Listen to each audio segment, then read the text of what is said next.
The sun, a relentless fiery eye in the vast cerulean dome, beat down upon the East African savanna. It was a world sculpted by primeval forces, a mosaic of shimmering grasslands, thorny acacia trees, and the dark, winding ribbons of ancient rivers. Distant volcanoes, their peaks often shrouded in mist, stood as silent sentinels, testament to the Earth's restless heart. 2.1 million years ago, this land was a crucible of life and death, a stage upon which the drama of evolution unfolded in relentless, brutal beauty.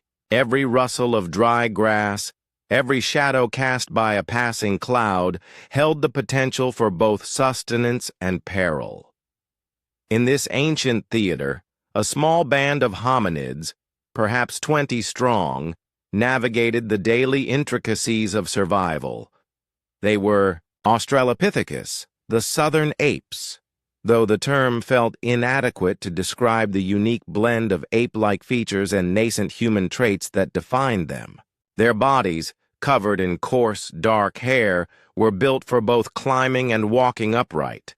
Their faces, with prominent brows and strong jaws, hinted at a diet more varied than their ape cousins, while their brains, though small by future standards, held the spark of ingenuity. Among them was a young female named Lyra. She was perhaps 12 cycles old, slender but wiry, her dark eyes keen and constantly scanning the horizon. Lyra was still learning the intricate dance of survival, a dance taught through observation and harsh experience. Her mother, Mara, a formidable and wise matriarch, was the undisputed leader of their small troop. Mara's face bore the scars of many close encounters. Her movements were economical and decisive, and her calls, a complex series of hoots, clicks, and guttural warnings, were obeyed instantly. Their day began before the sun had fully cleared. The horizon, its first golden rays painting the savanna in hues of amber and rose. The air, still cool and crisp, carried the scent of dew-kissed grass and the lingering musk of nocturnal predators. The troop, having spent the night huddled together in the thorny embrace of a large acacia tree, a precarious but necessary refuge from lions and hyenas, descended with practiced ease. Their long arms and grasping feet, remnants of their arboreal past, made the descent quick and fluid. The first order of business was water. The dry season was tightening its grip, and the smaller water holes had already evaporated into cracked mud. Mara led them towards the winding course of the great river, a journey that would take them through open grasslands, a place of immense danger but also potential reward. As they moved, Lyra walked close to Mara, her bare feet padding softly on the dry earth. She mimicked her mother's posture, a slightly bent-kneed, rolling gait that was efficient for long distances. Their upright posture, a defining characteristic, offered a crucial advantage, the ability to see over the tall grasses, spotting both distant food sources and approaching threats. The journey was punctuated by constant vigilance. Every few minutes, one of the adults would pause, standing fully erect, sweeping the horizon with their keen eyes. Their calls would echo through the air, a sharp bark for a distant predator, a low hoot for a promising patch of roots. Lyra learned to read these signals, her young mind absorbing the complex language of survival. She saw the swift, silent shadow of a raptor overhead, the telltale shimmer of heat rising from a hidden rock where a snake might bask, the sudden stillness of the antelope herd that signaled a lion's presence. Their diet was opportunistic and varied. As they moved, they foraged. Lyra, with her nimble fingers, learned to extract nutritious tubers from the hard ground using a sharpened stick. A simple tool, but one that represented a monumental leap in their cognitive abilities. They stripped berries from bushes, carefully, avoiding the poisonous ones, a knowledge passed down through generations. They cracked open nuts with stones, a repetitive but rewarding task. Sometimes, if they were lucky, they would stumble upon the remains of a predator's kill, a carcass picked clean by vultures, offering scraps of meat and marrow, a rare but vital source of protein. This was a dangerous endeavor, as other scavengers, often larger and more aggressive, would also be drawn to the scent. Mid-morning, the heat became oppressive. The sun beat down, baking the earth, and the air shimmered above the grasslands. The troop reached the river, a wide, sluggish body of water, its banks lined with dense reeds and occasional crocodile-infested pools. Drinking was a risky affair. While some drank, others stood guard, their eyes darting nervously. Lyra watched a young male, barely older than herself, dart forward for a quick gulp, his movements swift and wary, as they rested in the shade of a cluster of fig trees near the river. A sudden piercing shriek ripped through the air. It was the alarm call of a baboon, a sound that sent a jolt of primal fear through every living creature on the savannah. Mara instantly responded, her own guttural warning echoing through the troop. All eyes turned to the source of the sound. Through the shimmering heat haze, a large male leopard emerged from the dense riverine thicket, its spotted coat blending almost perfectly with the dappled sunlight and shadow. It was a magnificent, terrifying creature, its muscles rippling beneath its fur, its eyes fixed with predatory intent. But it was not focused on them. It had cornered a young antelope near the water's edge, and the antelope's desperate cries filled the air. The Australopithecus troop froze. They were not apex predators, but they were not entirely defenseless either. They had learned to cooperate, to use their numbers and their rudimentary tools. Mara let out a series of sharp, urgent barks, a signal for the younger members to climb the nearest trees. Lyra, her heart pounding, scrambled up the rough bark of a fig tree, her strong hands and feet finding purchase with practiced speed. From her perch, she watched the unfolding drama. The leopard, distracted by the baboon's alarm and the antelope's struggles, seemed to ignore the hominids. But Mara, with a few other adult males, began to gather stones, their movements deliberate and coordinated. They began to hurl the stones towards the leopard, not with the intent to kill, but to harass, to distract, to make the predator's kill less comfortable. The stones, though small, clattered against the ground near the leopard, startling it. The baboons, emboldened by the Australopithecus's actions, also began to shriek and throw branches from their own trees. The leopard, annoyed by the cacophony and the unexpected resistance, snarled, its tail lashing. It dragged its kill further into the thicket, disappearing from view. The Australopithecus troop remained in their trees for a long time, listening, waiting, until Mara gave the all-clear signal. As they descended, the tension slowly eased, but the lesson was clear. Survival was a constant negotiation with a dangerous world.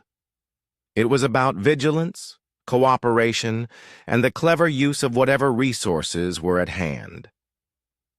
Lyra looked at Mara, her mother, with a new sense of admiration. Mara's leadership wasn't just about strength. It was about wisdom, about knowing when to fight, when to flee, and when to simply wait.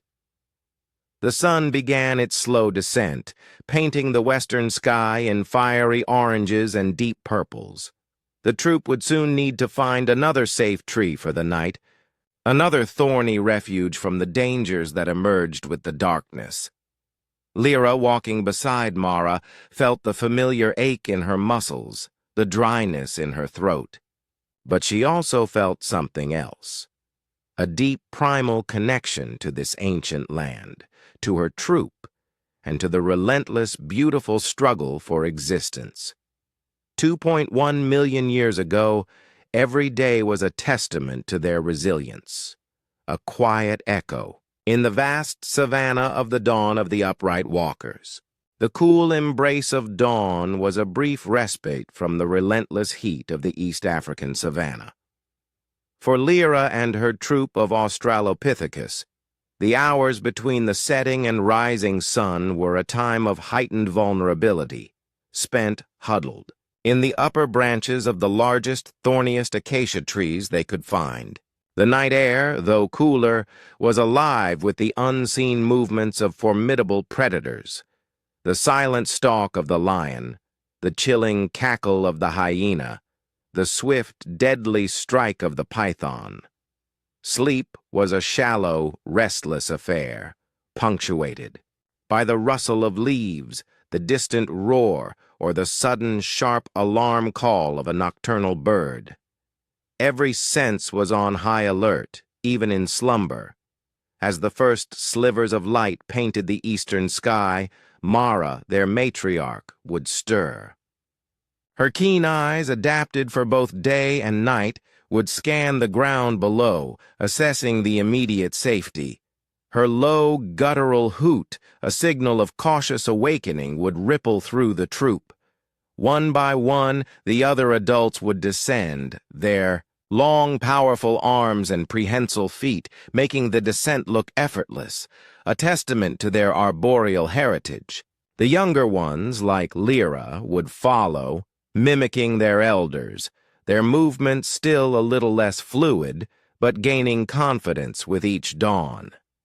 This dual capability, the ability to climb trees for safety and forage, and the increasing proficiency in walking upright on the ground, was a defining characteristic of their kind. It was a compromise, a bridge between two worlds, and it offered them a crucial evolutionary advantage in the ever-changing landscape of the savanna. On the ground, they could cover vast distances, exploit new food sources, and, most importantly, gain a wider view of their surroundings, spotting both opportunities and threats from afar. In the trees, they found refuge, a temporary sanctuary from the dangers that roamed below. Today, Mara led the troop towards a distant stand of wild fig trees, their broad leaves promising shade, and their ripening fruit a rare treat. The journey would be long, traversing open grasslands that offered little cover. As they moved, Lyra walked close to her mother, her gait a slightly bent-kneed, rolling stride that was efficient for long distances. She watched Mara's every move, absorbing the subtle nuances of her mother's leadership. Mara didn't just walk, she read the land. She knew where the ground was firmest, where the grass was shortest, where the faint scent of a predator lingered on the breeze. The troop's communication was a complex symphony of vocalizations and gestures. A sharp, high-pitched bark meant immediate danger, a warning to scatter or climb. A low, rumbling growl signaled aggression or a territorial dispute.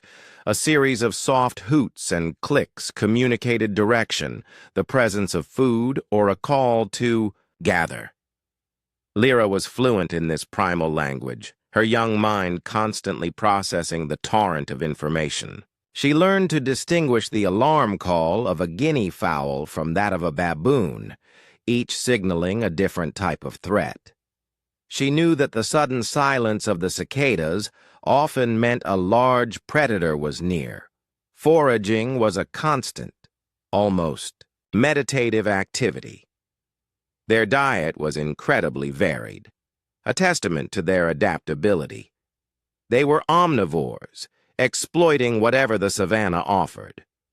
Lyra, with her nimble fingers and growing dexterity, was becoming adept at using tools. She carried a carefully selected sharpened stick, its tip hardened by fire from an ancient lightning strike, which she used to dig for nutritious tubers and roots hidden beneath the dry earth. The older females, including Mara, were masters of this art, their movements precise, their knowledge of where to dig almost uncanny. They would also use stones to crack open tough nuts and seeds, a laborious but rewarding process that provided essential fats and proteins. Sometimes they would encounter a patch of acacia tortillus trees, their long, spiraling pods offering a sweet, fibrous meal. But these trees were also favored by giraffes and elephants, and the Australopithecus had to be wary, keeping a respectful distance from these colossal herbivores. Lyra once saw a bull elephant, its tusks gleaming in the sun, casually uproot an entire acacia tree, its immense power a humbling reminder of their own relative fragility. Midday brought the oppressive heat, forcing the troop to seek shade. They would often gather under the sparse canopy of a lone acacia or a cluster of rocks, resting, grooming each other, and nursing the youngest members. This was a crucial time for social bonding, for reinforcing the intricate web of relationships that held the troop together. Lyra would often sit close to her younger sibling, a tiny, wide-eyed infant clinging to Mara's chest, gently grooming, its soft fur mimicking her mother's affectionate gestures. As they approached the fig trees, a new scent reached them, the pungent, metallic tang of blood. Mara immediately halted the troop, her body tensing, her eyes scanning the horizon. A sharp bark from a male on the flank confirmed her suspicions. Through the shimmering heat haze, they saw a group of vultures circling, their dark forms spiraling, lower and lower. It was the unmistakable sign of a fresh kill. Scavenging was a dangerous but often necessary part of their survival. It offered a rare opportunity for a protein-rich meal, but it also meant confronting larger, more powerful scavengers. Mara assessed the situation. The vultures indicated a recent kill, likely by a large predator like a lion or a leopard, which might still be nearby.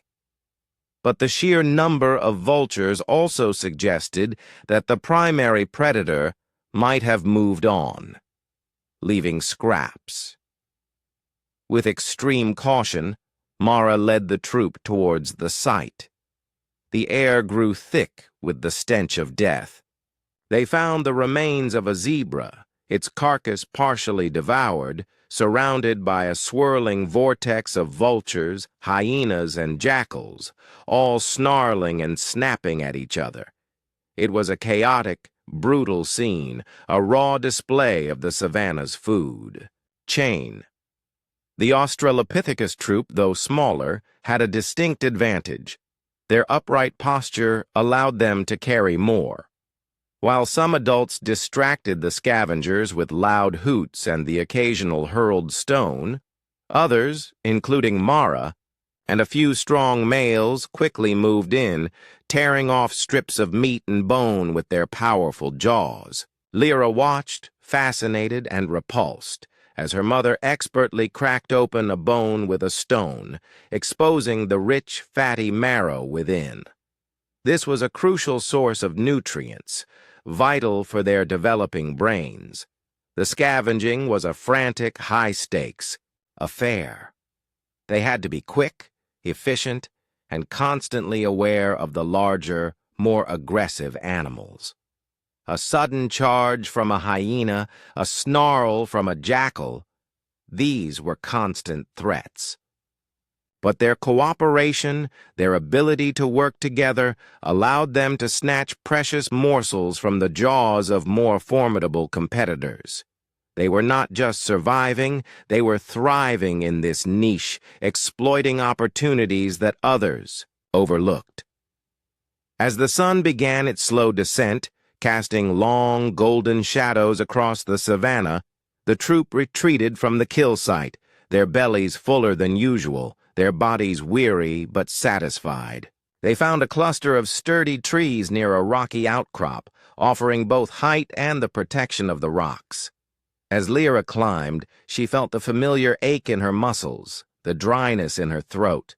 But she also felt the satisfaction of a day survived, a meal earned, and a deeper understanding of the intricate, brutal, and beautiful dance of life on the ancient savanna. Each day was a testament to their resilience, a quiet echo in the vast landscape of their enduring struggle. The relentless rhythm of the East African savanna dictated every aspect of Lyra's existence. Each dawn brought a fresh set of challenges and opportunities, a new negotiation with a world that was both provider and predator. For the Australopithecus troop, survival was a constant, intricate dance, a testament to their remarkable adaptability. Their days were a continuous cycle of foraging, vigilance, and movement, always seeking sustenance while avoiding the myriad dangers that lurked in the tall grasses and dense thickets. Today, the troop was heading towards a cluster of rocky outcrops, a place known to contain sheltered caves and crevices, offering a rare chance for a more secure night's rest than the precarious tree branches. The journey, however, would take them through a particularly dry and open stretch of grassland where cover was scarce and visibility was both a blessing and a curse. Mara, their matriarch, moved with a heightened sense of awareness, her calls more frequent, her pauses to scan the horizon longer. Lyra, now 13 cycles old, walked with a more confident stride, her upright gait fluid and efficient, her eyes constantly sweeping the landscape, mirroring her mother's vigilance. Their communication, a complex interplay of vocalizations, gestures, and facial expressions, was crucial for their collective survival. A series of soft clicks from Mara would indicate a promising patch of edible roots, prompting the troop to fan out and begin digging. A low, rumbling growl from an adult male would warn off a rival troop of baboons, or perhaps a lone jackal. Lyra had become particularly adept at reading the subtle shifts in the troop's collective mood, sensing danger even before the explicit alarm calls. She knew the difference between the agitated chatter of vervet monkeys signaling a leopard and the frantic cries of guinea fowl indicating a snake. This intuitive understanding, honed by daily experience, was as vital as any physical strength. Foraging was a continuous activity, a meticulous search for every available calorie. Their omnivorous diet was a key to their success. Lyra, with her increasingly skilled hands, wielded her sharpened digging stick with precision, unearthing plump tubers from the sun-baked earth. She had also mastered the art of cracking open tough nuts and seeds using carefully selected stones, a skill that required both strength and a surprising degree of finesse. The satisfying crack of a nutshell, followed by the sweet, oily taste of the kernel, was a small but significant victory in their daily struggle. They also sought out wild berries, carefully distinguishing the edible from the poisonous, a knowledge passed down through generations of trial and error. One of the most valuable and dangerous food sources was animal protein. While they were not active hunters of large prey, they were opportunistic scavengers. The pungent scent of a kill carried on the wind would draw them like magnets. Today, as the sun climbed higher, casting long, shimmering heat waves across the savanna, such a scent reached them. Mara immediately tensed, her eyes fixed on a distant clump of acacia trees where a swirling vortex of vultures indicated a recent kill. Scavenging was a high-stakes gamble. The primary predator, often a lion or a leopard, might still be nearby, guarding its kill. And even if it had moved on, Larger, more aggressive scavengers like hyenas and jackals would be fiercely contesting the remains. Mara, with her years of experience, assessed the situation. The sheer number of vultures suggested that the initial predator had likely departed, leaving scraps for the secondary scavengers. But caution was paramount. With slow, deliberate movements, Mara led the troop towards the site.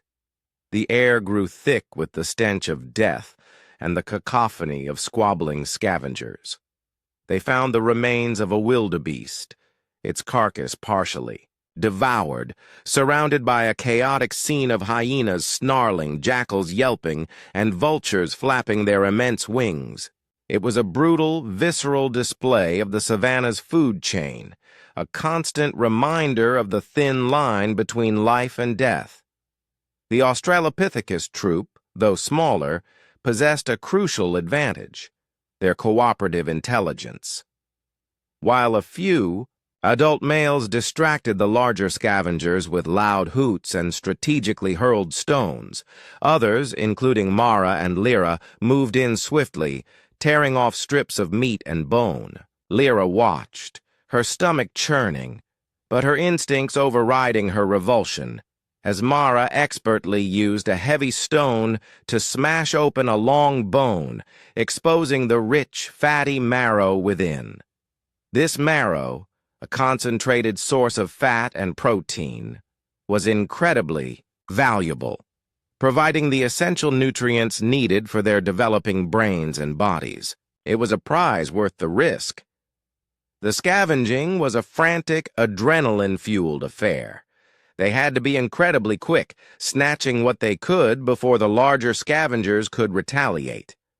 A sudden charge from a hyena, a snapping jaw from a jackal. These were constant threats that demanded immediate, coordinated responses. But their ability to work together, to exploit this dangerous niche, allowed them to secure vital sustenance that would otherwise be inaccessible. They were not just surviving, they were thriving in this complex ecosystem, finding innovative ways to exploit every opportunity. As the sun began its slow descent, painting the western sky in fiery oranges and deep purples, the troop retreated from the kill site, their bellies fuller than usual, their bodies weary but satisfied. They continued towards the rocky outcrops, the promise of a more secure night's rest driving them forward. As Lyra walked, she felt the familiar ache in her muscles, the dryness in her throat, but also a deep sense of accomplishment. She had contributed to the troop's survival, had learned new lessons in the brutal school of the savannah. Reaching the outcrops just as twilight deepened, Mara led them into a large, shallow cave, its entrance partially obscured by thorny bushes. It wasn't a perfect refuge, but it offered more protection than any tree. As the troop settled, huddled together for warmth and security, Lyra looked out at the darkening savannah. The distant roar of a lion, the eerie cry of a night bird. These sounds, once terrifying, now felt like a part of the grand, ancient symphony of their world. Each day was a testament to their resilience, a quiet echo in the vast landscape of their enduring struggle, a constant evolution in the very fabric of their being. The shallow cave, nestled within the cluster of rocky outcrops, offered a welcome respite from the exposed savannah. For the Australopithecus troop, it was a rare luxury, a night spent on solid ground, shielded from the biting wind and the direct gaze of the moon. Yet even within its confines, vigilance remained paramount. The air, cool and still, carried the distant calls of nocturnal predators, the low rumble of a lion, the eerie cry of a night bird. Sleep was a fragmented mosaic of short dozes, each member of the troop taking turns to listen, to watch the flickering shadows at the cave entrance. Lyra, now accustomed to the subtle shifts of the night, found herself waking frequently, her senses heightened, her young mind processing every sound. As the first slivers of dawn painted the eastern sky with hues of soft gray and rose, Mara, their matriarch, was already stirring. Her movements were economical, her eyes scanning the cave mouth, then the distant plains. Her low, resonant hoot, a signal of cautious awakening, rippled through the troop. One by one, the other adults stretched their limbs, their muscles stiff, from the cool night, and began to prepare for the day's foraging. The younger ones, like Lyra, followed suit, their bodies still adapting to the rigors of their nomadic existence. Their upright posture, a defining characteristic, was not merely for walking. In the dim light of dawn, as they emerged from the cave, Lyra watched as several adults stood fully erect on the rocky outcrop, sweeping the horizon with their keen eyes. This vantage point offered a crucial advantage, the ability to spot both distant food sources and approaching threats over the tall, undulating grasses of the savanna. It was a silent, collective act of reconnaissance, a testament to their cooperative intelligence. Today's objective was clear: find water. The dry season was intensifying its grip, and the smaller water holes were turning into cracked, sun-baked earth. Mara led them towards a distant, winding river, a journey that would take them through vast stretches of open grassland, a place of immense danger, but also potential reward in the form of scattered tubers and occasional carrion. As they moved, Lyra walked close to Mara, her bare feet padding softly on the dry earth, her gait a slightly bent-kneed, rolling stride that was efficient for covering long distances. She mimicked her mother's posture, her eyes constantly scanning, her ears attuned to the subtle symphony of the savanna. Their communication was a complex and nuanced system of vocalizations, gestures, and body language. A sharp, high-pitched bark from Mara would mean immediate danger, a warning to scatter or climb the nearest thorny tree. A low, rumbling growl from an adult male signaled aggression or a territorial dispute with a rival troop of baboons. A series of soft hoots and clicks communicated direction, the presence of food, or a call to gather. Lyra was fluent in this primal language, her young mind constantly processing the torrent of information. She knew that the sudden silence of the cicadas often meant a large predator was near, and that the agitated chatter of vervet monkeys often signaled a leopard. This intuitive understanding, honed by daily experience, was as vital as any physical strength. Foraging was a continuous, almost meditative activity, a meticulous search for every available calorie. Their omnivorous diet was a key to their success, allowing them to exploit a wide range of resources. Lyra, with her increasingly skilled hands, wielded her sharpened digging stick with precision, unearthing plump tubers and nutritious roots from the sun-baked earth. She had also mastered the art of cracking open tough nuts and seeds using carefully selected stones, a skill that required both strength and a surprising degree of finesse. The satisfying crack of a nutshell, followed by the sweet, oily taste of the kernel, was a small but significant victory in their daily struggle. They also sought out wild berries, carefully distinguishing the edible from the poisonous, a knowledge passed down through generations of trial and error, often through the painful lesson of illness. As the sun climbed higher, casting long, shimmering heat waves across the savanna, a new scent reached them, the pungent metallic tang of blood, carried on the wind. Mara immediately tensed, her eyes fixed on a distant clump of acacia trees where a swirling vortex of vultures indicated a recent kill. Scavenging was a high-stakes gamble. The primary predator, often a lion or a leopard, might still be nearby, guarding its kill.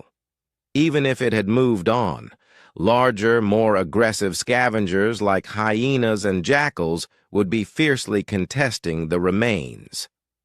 Mara, with her years of experience, assessed the situation. The sheer number of vultures suggested that the initial predator had likely departed, leaving scraps for the secondary scavengers. But caution was paramount. With slow, deliberate movements, Mara led the troop towards the site. The air grew thick with the stench of death and the cacophony of squabbling scavengers. They found the remains of a young giraffe, its carcass partially devoured, surrounded by a chaotic scene of hyenas snarling, jackals yelping, and vultures flapping their immense wings. It was a brutal, visceral display of the savanna's food chain, a constant reminder of the thin line between life and death. The Australopithecus troop, though smaller in stature than the hyenas, possessed a crucial advantage: their cooperative intelligence and their rudimentary tool use. While a few adult males distracted the larger scavengers with loud hoots and strategically hurled stones, others, including Mara and Lyra, moved in swiftly, tearing off strips of meat and bone. Lyra watched, her stomach churning but her instincts overriding her revulsion, as Mara expertly used a heavy stone to smash open a long bone, exposing the rich, fatty marrow within. This marrow, a concentrated source of fat and protein, was incredibly valuable, providing the essential nutrients needed for their developing brains and bodies. It was a prize worth the risk, a vital component in their evolutionary journey. Scavenging was a frantic, adrenaline-fueled affair. They had to be incredibly quick, snatching what they could before the larger scavengers could retaliate.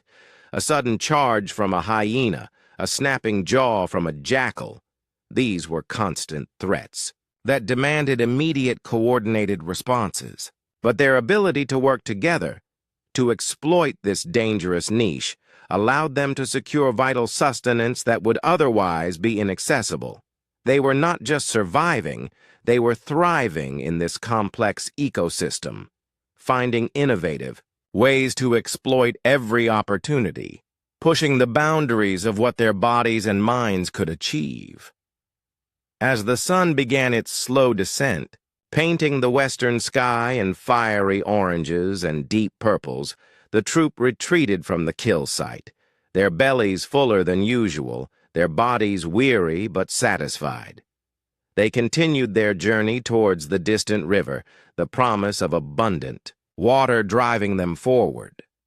As Lyra walked, she felt the familiar ache in her muscles, the dryness in her throat, but also a deep sense of accomplishment.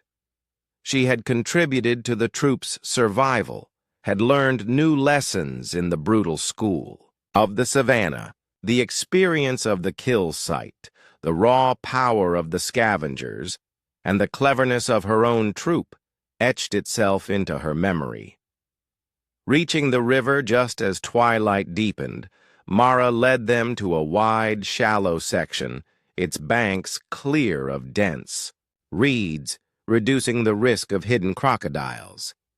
As the troop drank, their thirst quenched, Lyra looked out at the darkening savannah. The distant roar of a lion, the eerie cry of a night bird. These sounds, once terrifying, now felt like a part of the grand, ancient symphony of their world.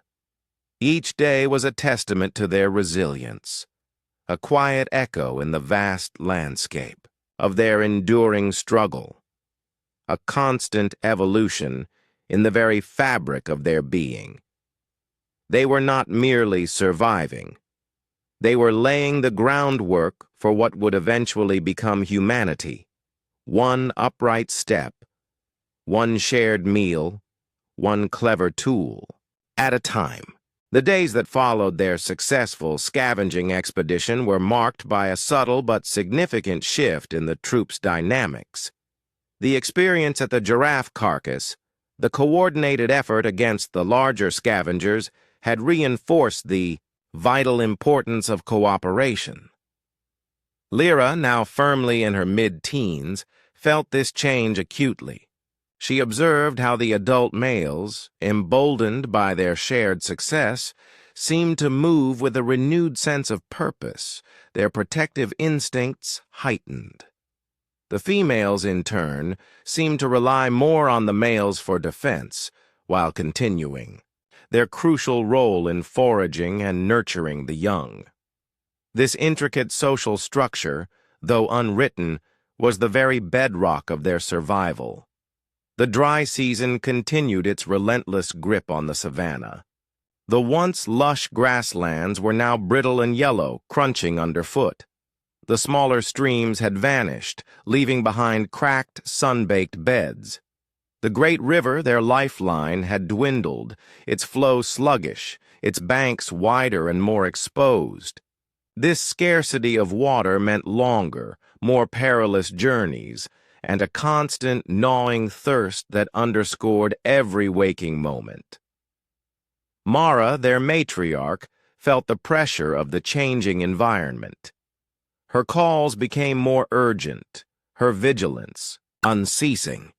She knew that the troop's survival depended on her ability to find new, reliable sources of food and water, even if it meant venturing into less familiar territories. Her experience, honed over many dry seasons, was their most valuable asset. She remembered faint trails leading to hidden springs, secret pockets of shade, and patches of resilient tubers that could withstand the drought. One morning, the troop embarked on such a journey.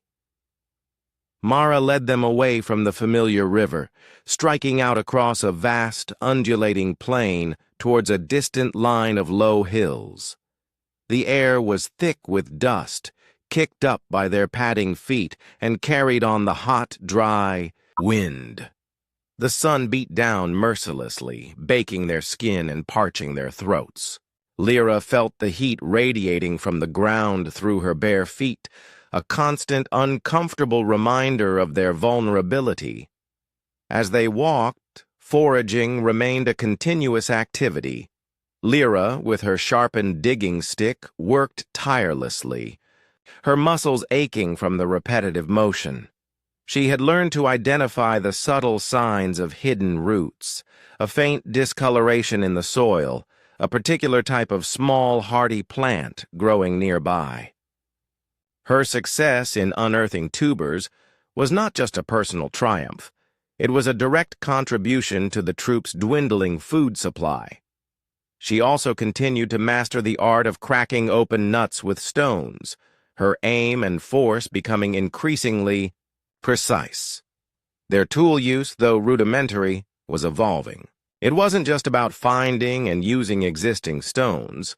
It was about selecting the right stone for the right task.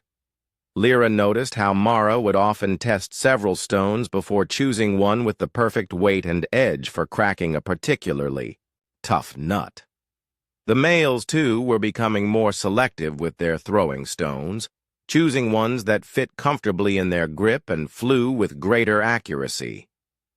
This nascent understanding of material properties and tool efficiency was a quiet revolution, a testament to their growing cognitive abilities. Midday brought the usual oppressive heat, forcing them to seek what little shade they could find under sparse acacia trees. These rest periods were crucial, not just for physical recovery, but for social bonding. The troop would huddle together, grooming each other, picking parasites from their coarse hair. Lyra would often groom her younger sibling, its tiny fingers clinging to her fur, its wide eyes observing the world with nascent curiosity. These moments of quiet intimacy reinforced the strong family ties that held the troop together, a vital counterpoint to the harsh realities of their existence. As they neared the low hills, a new, unsettling scent reached them, the musky, earthy odor of elephant. While elephants were not typically aggressive towards them, their immense size and unpredictable nature made them a significant threat, especially when water was scarce. Mara immediately halted the troop, her head held high, her nostrils flaring, trying to pinpoint the source of the scent. Through the shimmering heat haze, they saw them, a large herd of elephants gathered around a small muddy waterhole at the base of the hills. The waterhole, though small, was clearly the only remaining source of water in this immediate area. The elephants, their colossal forms casting long shadows, were drinking, bathing, and spraying themselves with mud, their low rumbling calls echoing across the plain. The situation presented a dilemma. The water was vital, but approaching the elephants was incredibly risky. Mara assessed the herd's behavior. They seemed calm, absorbed in their ritual. But a sudden movement, a perceived threat, could turn them into a stampeding force that would crush anything in their path. Mara led the troop to a cluster of large boulders, offering some cover and a vantage point. They waited patiently for hours, enduring the gnawing thirst. The sun began its slow descent, painting the sky in fiery oranges and deep purples. The elephants, one by one, began to move away from the waterhole, slowly dispersing into the surrounding bush. As the last of the elephants lumbered off, Mara gave the signal. The troop moved swiftly, but cautiously towards the waterhole. The water was muddy and churned, but it was water. They drank deeply, gulping down the precious liquid, their bodies absorbing the much-needed hydration. Lyra felt the cool water soothe her parched throat, a sensation of profound relief. But as they drank, a new sound reached them, a low, guttural growl that sent a jolt of primal fear through the troop. From the dense thicket on the far side of the waterhole, a large lioness emerged, her golden eyes fixed on them.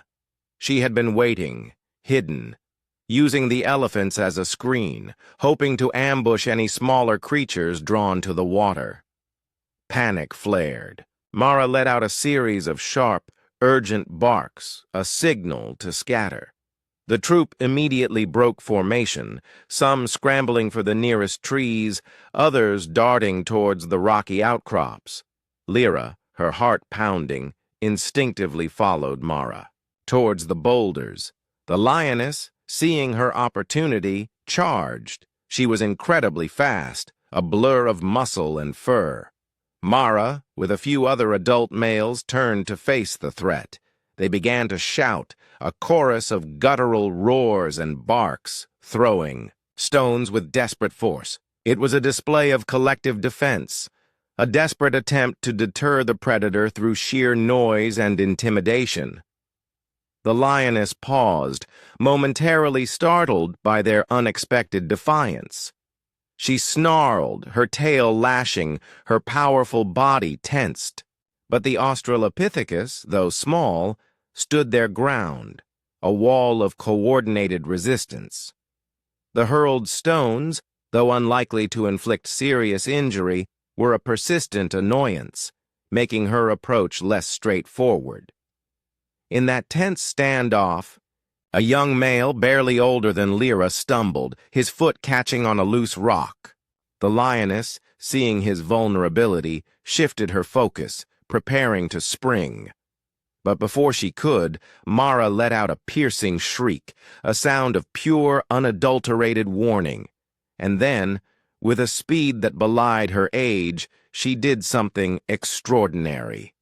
She grabbed a large, jagged stone from the ground, not a round throwing stone, but a sharp, heavy piece of flint. As the lioness lunged, Mara swung the stone with all her might, aiming for the lioness's head. The stone connected with a sickening thud, not on the head, but on the lioness's shoulder. It wasn't a fatal blow, but it was enough. The lioness roared, a sound of pain and surprise, her charge faltering. She stumbled back, shaking her head, her predatory focus broken. The unexpected counterattack, the sheer audacity of the small hominid, had caught her off guard. Seizing the moment, Mara let out another series of urgent calls, signaling the troop to retreat. They scrambled up the boulders, disappearing into the crevices of the rocky outcrop. The lioness, snarling in frustration, circled the base of the rocks for a few tense moments, then, with a final frustrated roar, turned and disappeared back into the thicket. Safe within the rocky confines, the troop slowly began to calm.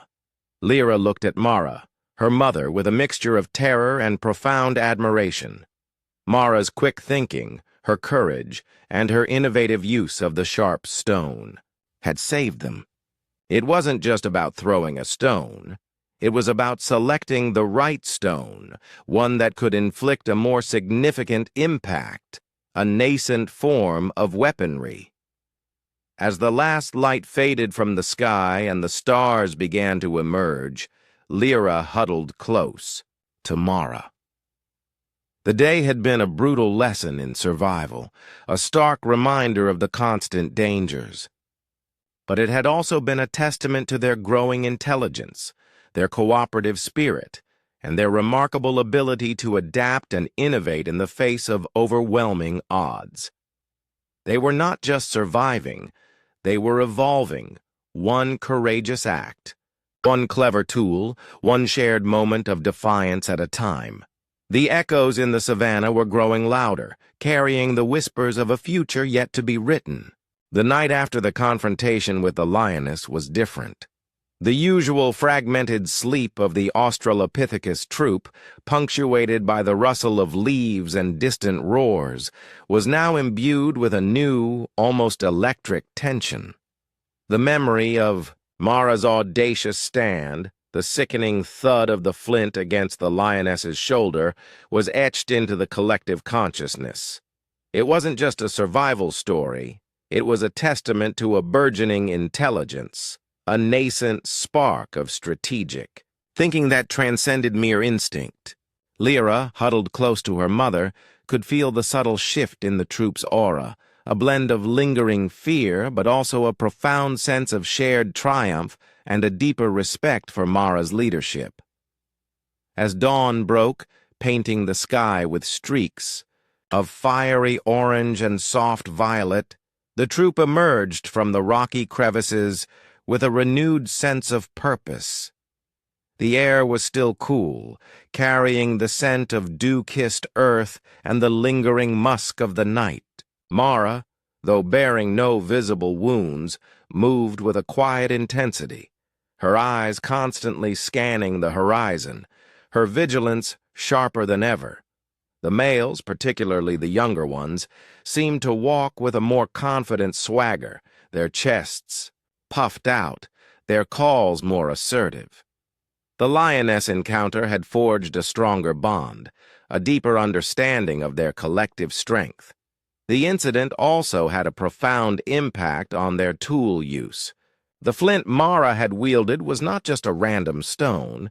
It was a piece of raw material with inherent properties that made it suitable for a specific, impactful task. The troop, particularly the adult males, began to spend more time examining stones, testing their weight, their sharpness, their potential. Lyra observed a young male, barely older than herself, repeatedly striking one stone against another, trying to achieve a sharp edge, mimicking Mara's precise movements.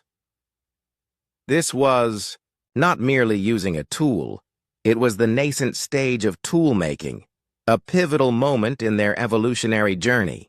The concept of modifying a natural object to enhance its utility, to create something new for a specific purpose, was a monumental cognitive leap. The dry season continued its unrelenting grip. The landscape, once a vibrant tapestry of greens, was now dominated by shades of yellow and brown, the grass brittle and dry. Water was the most precious commodity, and Mara knew they could not rely solely on the dwindling waterhole near the hills. Their next objective was to reach a distant, more permanent water source, a large, deep lake known to them through generations of ancestral knowledge. The journey, however, would be long and arduous, crossing a vast, parched plain, a true test of their endurance. As they moved, foraging became more challenging. The easily accessible tubers were depleted, the berry bushes withered. They had to dig deeper, search wider, and rely more on their knowledge of the land. Lyra, with her sharpened digging stick, worked tirelessly, her muscles aching. She had developed an almost intuitive sense for where to find hidden roots, a skill passed down from Mara, refined through countless hours of practice.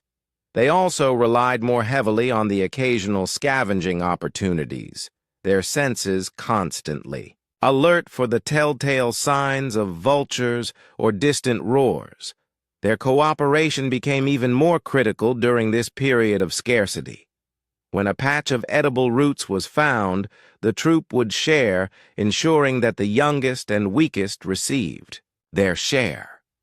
When a distant threat was spotted, the adults would form a protective circle around the juveniles, ready to defend.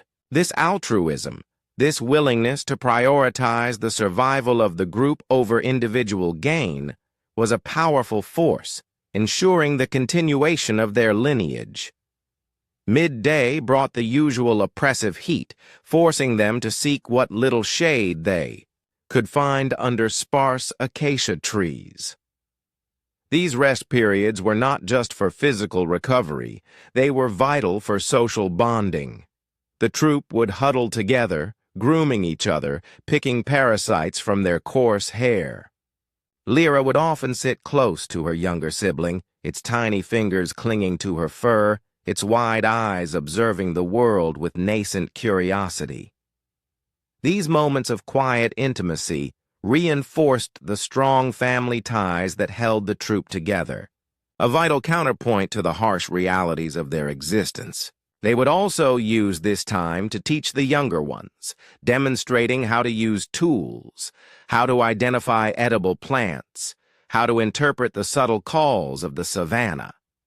As they journeyed across the parched plain, the environment became increasingly hostile. The ground was cracked and dusty, the air shimmering with heat haze. The silence, broken only by the crunch of their feet and the occasional distant cry, was unnerving.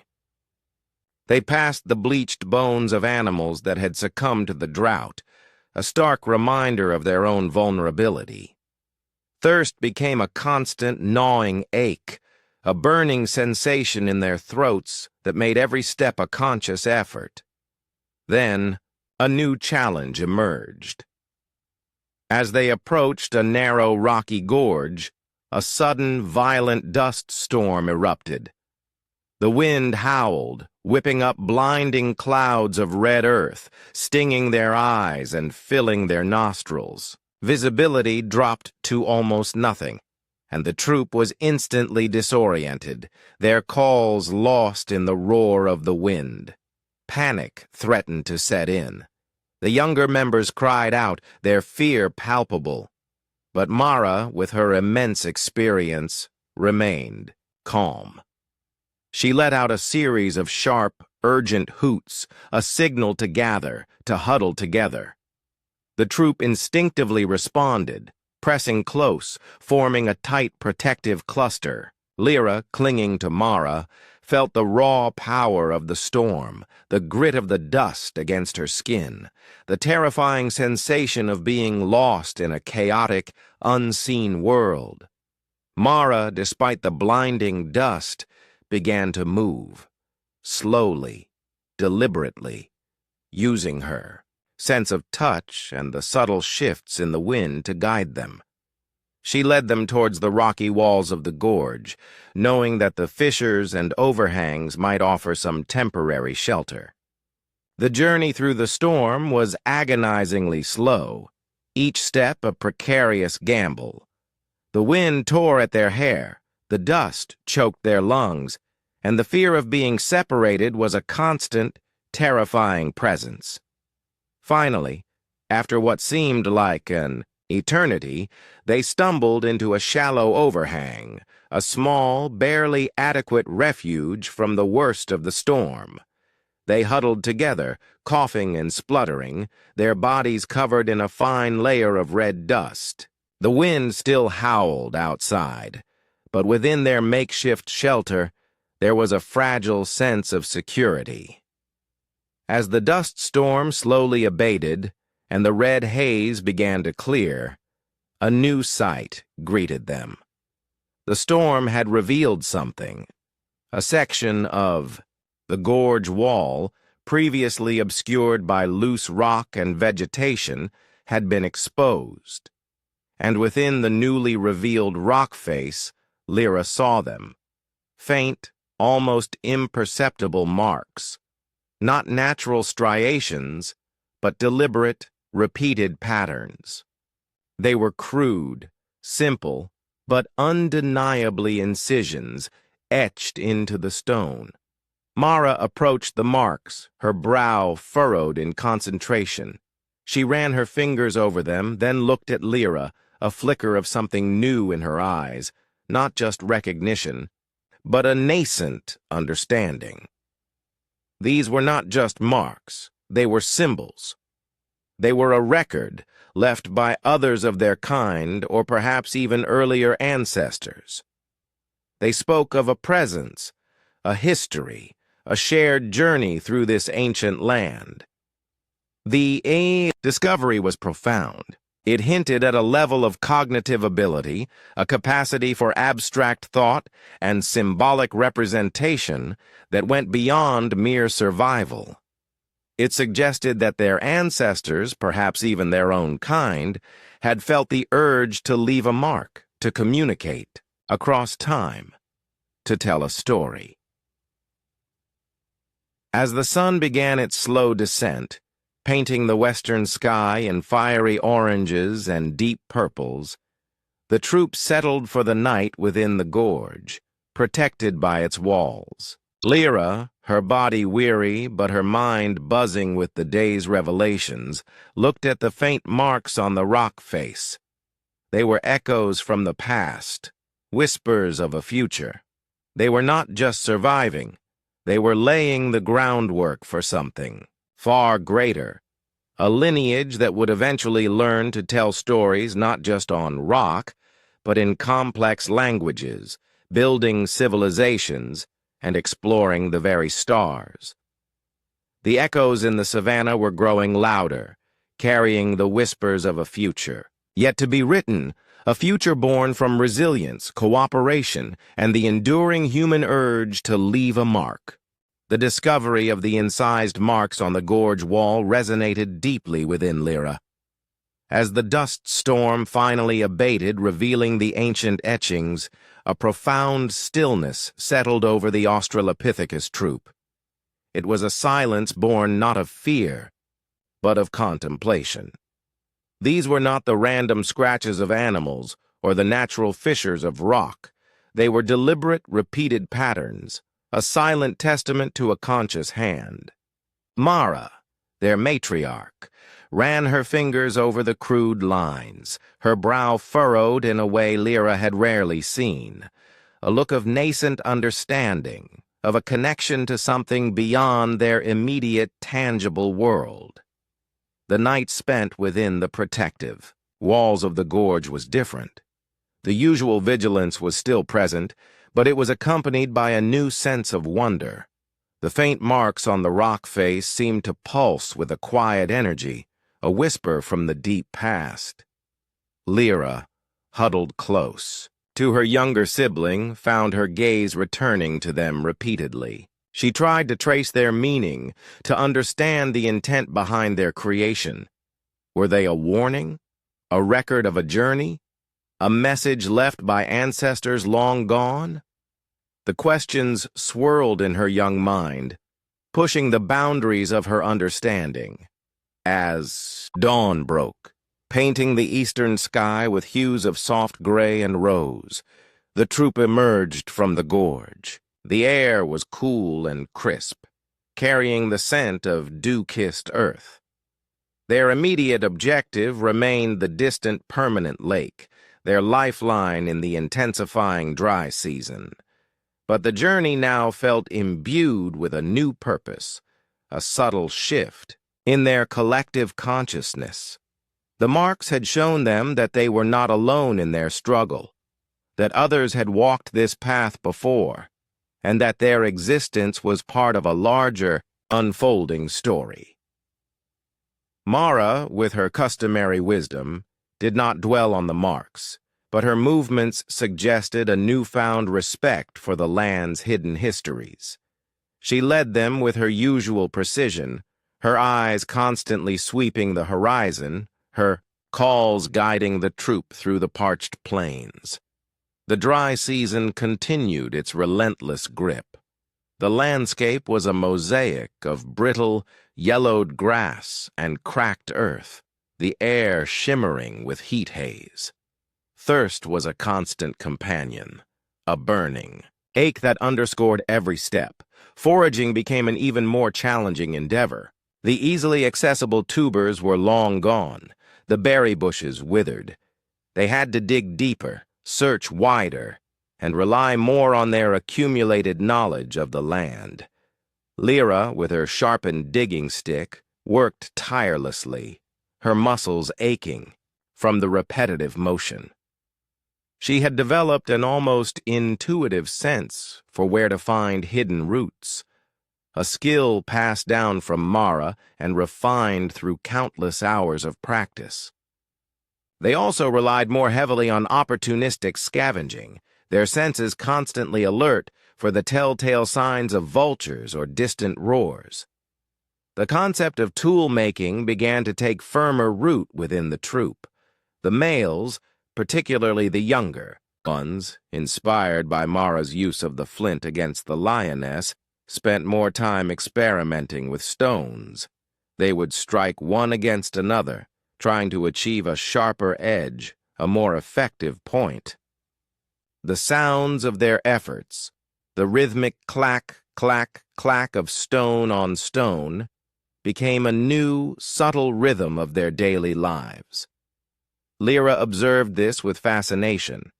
She saw how a carefully flaked stone could be used not just for defense, but for scraping meat from bone more efficiently, or for sharpening their digging sticks.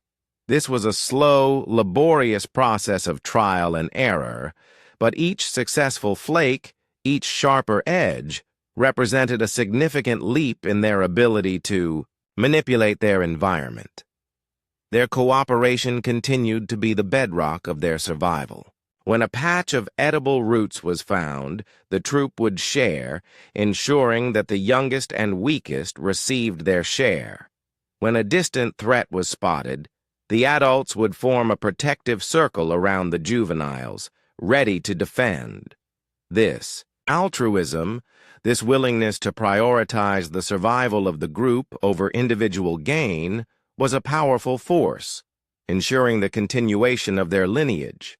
These acts of shared responsibility and mutual protection were not just instincts. They were nascent forms of social contracts, the very beginnings of community. Midday brought the usual oppressive heat, forcing them to seek what little shade they could find under sparse acacia trees. These rest periods were not just for physical recovery. They were vital for social bonding and knowledge transfer. The troop would huddle together, grooming each other, picking parasites from their coarse hair. Lyra would often sit close to her younger sibling, its tiny fingers clinging to her fur, its wide eyes observing the world with nascent curiosity. These moments of quiet intimacy reinforced the strong family ties that held the troop together. It was also during these times that the elders would teach the younger ones, demonstrating how to use tools, how to identify edible plants, how to interpret the subtle calls of the savannah.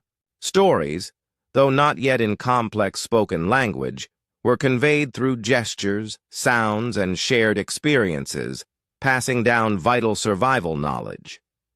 As they journeyed across the parched plain, the environment became increasingly hostile. The ground was cracked and dusty, the air shimmering with heat haze. The silence, broken only by the crunch of their feet and the occasional distant cry, was unnerving. They passed the bleached bones of animals that had succumbed to the drought. A stark reminder of their own vulnerability, thirst remained a constant, gnawing ache, a burning sensation in their throats that made every step a conscious effort. Then, as they neared the expected location of the lake, a new and unexpected challenge arose. The air, already thick with dust, began to carry a different scent, the acrid smell of smoke. Mara immediately tensed, her calls becoming sharp and urgent. Through the shimmering heat haze, a dark plume of smoke rose into the sky, obscuring the distant horizon. A wildfire. Panic threatened to set in. Wildfires were a terrifying force of nature, unpredictable and devastating. The troop was instantly disoriented, their calls lost in the rising wind that fanned the flames. Mara, with her immense experience, remained calm. She let out a series of sharp, urgent hoots, a signal to gather, to huddle together. The troop instinctively responded, pressing close, forming a tight, protective cluster. Lyra, clinging to Mara, felt the raw power of the approaching fire, the increasing heat on her skin, the terrifying sensation of being caught between two dangers, the fire and the parched, unforgiving plain. Mara, despite the blinding smoke and the rising heat, began to move, slowly, deliberately. She knew that running directly away from the fire was often futile. The wind could shift, trapping them. She used her deep knowledge of the land, her sense of touch, and the subtle shifts in the wind to guide them. She led them not away, but towards a large, rocky depression, a place she knew had a small, deep pool of water, fed by an underground spring. It was a risky gamble, a direct path towards the fire's edge, but it was their only chance for survival. The journey towards the depression was agonizingly slow, each step a precarious gamble. The heat intensified, the air grew thick with smoke, and the roar of the approaching flames became deafening. The ground beneath their feet was hot, and embers drifted on the wind. The younger members cried out in fear, their voices thin against the inferno. The adults formed a tighter protective circle, shielding the juveniles from the worst of the heat and smoke. Finally, after what seemed like an eternity, they stumbled into the rocky depression. It was a haven, a small oasis of relative calm amidst the chaos. The deep pool of water, though murky, was a sight of unimaginable relief. They plunged into it, drinking deeply, splashing the cool water onto their burning skin. The heat was still intense, the smoke still thick, but they were safe, for now. As the fire raged around the depression, creating a terrifying ring of flames, the troop huddled together, their eyes fixed on the inferno. The roar of the fire was deafening, the crackling of burning trees a constant, terrifying sound. Lyra watched, mesmerized and terrified, as the world around them burned, a stark reminder of nature's immense power. When the fire finally passed, leaving behind a scorched, smoldering landscape, the troop emerged from the depression. The world had been transformed. The vibrant greens and yellows of the savanna were gone, replaced by a stark, blackened expanse. The air was thick with ash, and the scent of smoke hung heavy. But amidst the devastation there was also opportunity. The fire had cleared the land, exposing new areas for foraging. The heat had cracked open tough seed pods, making them accessible, and in the aftermath, new life would eventually emerge, stronger and more resilient. As the sun began its slow descent, painting the western sky in fiery oranges and deep purples, the troop settled for the night on a still warm patch of rock, protected by the depression's walls. Lyra, her body weary, her eyes stinging from the smoke, looked out at the transformed landscape. The fire had been a terrifying ordeal, a test of their endurance and their collective intelligence. But they had survived. They had adapted. They were not just surviving.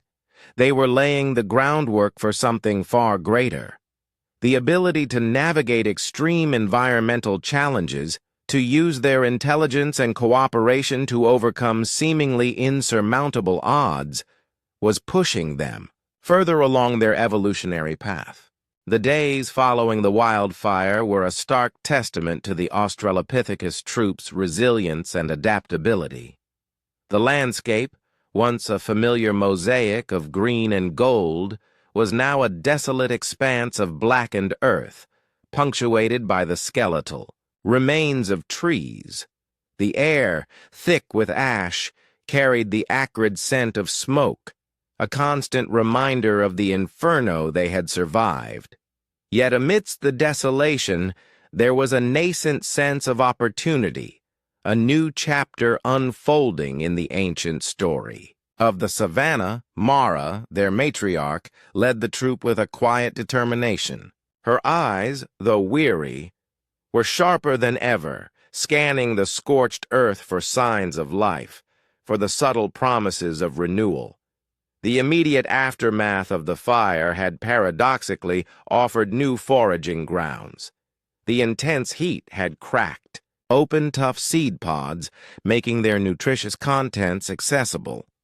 Exposed roots, previously hidden beneath dense vegetation, were now easier to unearth. Lyra, now a capable young adult, worked tirelessly with her sharpened digging stick, her movements efficient and practiced, contributing significantly to the troop's recovery. The rhythm of their daily survival had shifted, adapting to the transformed environment.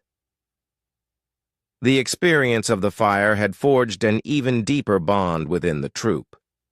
The shared terror, the huddled moments in the rocky depression, the collective relief when the flames had passed. These experiences had solidified their cooperation into an almost instinctual understanding. They moved as one, a cohesive unit, their calls and gestures a silent, intricate dance of mutual support. When a new food source was discovered, it was shared equitably, ensuring that even the youngest and weakest members received their nourishment. When a distant threat emerged from the smoke-filled horizon, the adults formed a protective circle, their bodies a shield against danger. This powerful sense of community, born from shared hardship, was a vital evolutionary advantage.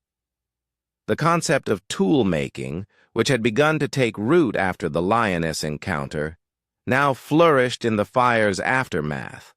The scorched earth provided an abundance of exposed stones, many of them fractured by the heat, offering natural edges and points. The males, particularly the younger ones, spent hours experimenting, striking one stone against another, refining their technique. The rhythmic clack, clack, clack of their efforts became a constant backdrop to their foraging. Lyra observed how a carefully flaked stone could be used not just for defense, but for scraping charred meat from bones more efficiently, or for cutting tough plant fibers. This was a slow, laborious process of trial and error, but each successful flake, each sharper edge, represented a significant leap in their ability to manipulate their environment, to actively shape their world rather than merely react to it. The journey towards the distant lake continued, now across a stark, blackened landscape. The air, though still warm, carried a different scent, the rich, earthy smell of regeneration, of life pushing through the ashes. They passed the bleached bones of animals that had not survived the inferno, a stark reminder of the fire's devastating power, but also a testament to their own improbable survival.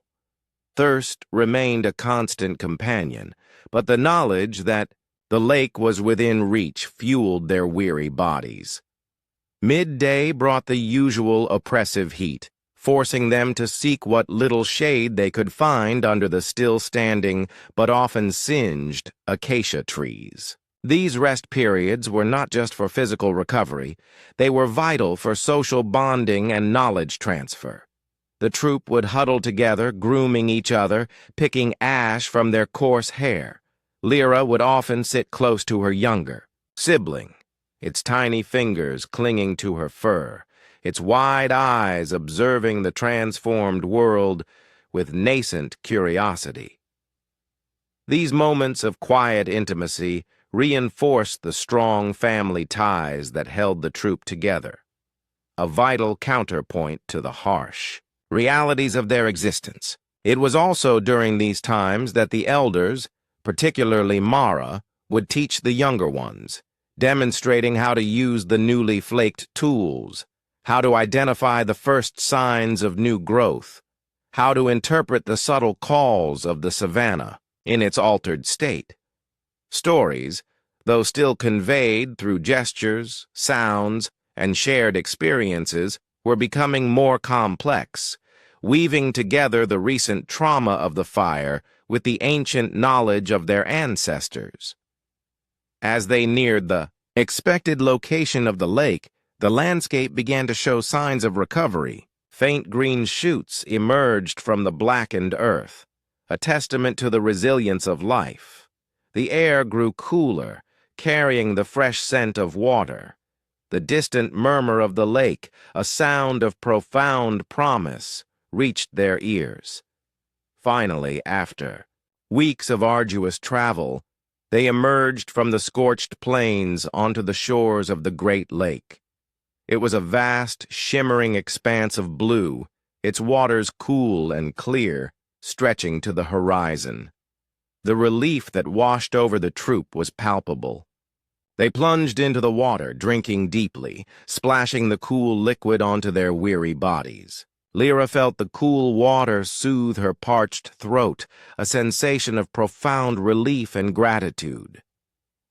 They spent several days at the lake, resting, replenishing their strength, and enjoying the abundance of water and the new growth that was already emerging along its shores.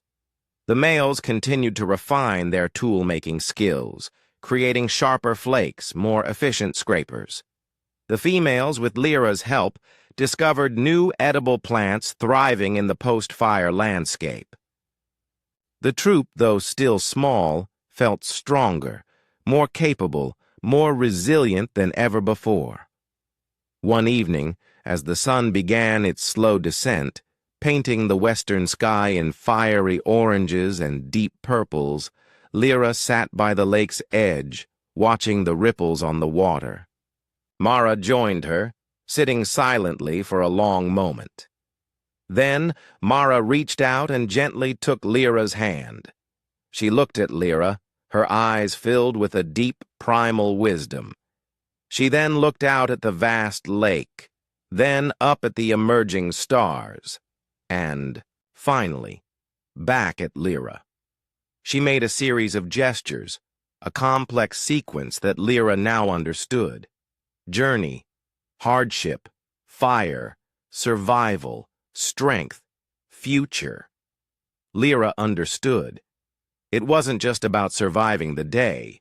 It was about the continuation of their lineage, the perpetuation of their kind. They were not just Australopithecus. They were the inheritors of a long, arduous journey, the bearers of a nascent intelligence that would one day transform the world. The challenges they faced, the predators, the droughts, the wildfires, were not just obstacles. They were catalysts, forcing them to adapt, to innovate, to become something more. As the last light faded from the sky and the stars began to emerge, Lyra looked out at the vast, ancient landscape.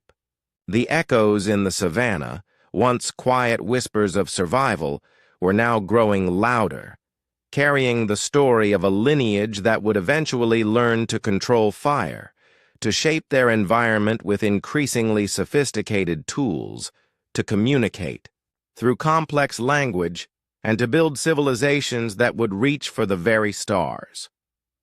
2.1 million years ago, on the sun-baked plains of East Africa, the dawn of the upright walkers was not just a moment in time, it was the etching of the first, enduring lines of humanity's remarkable and ongoing story.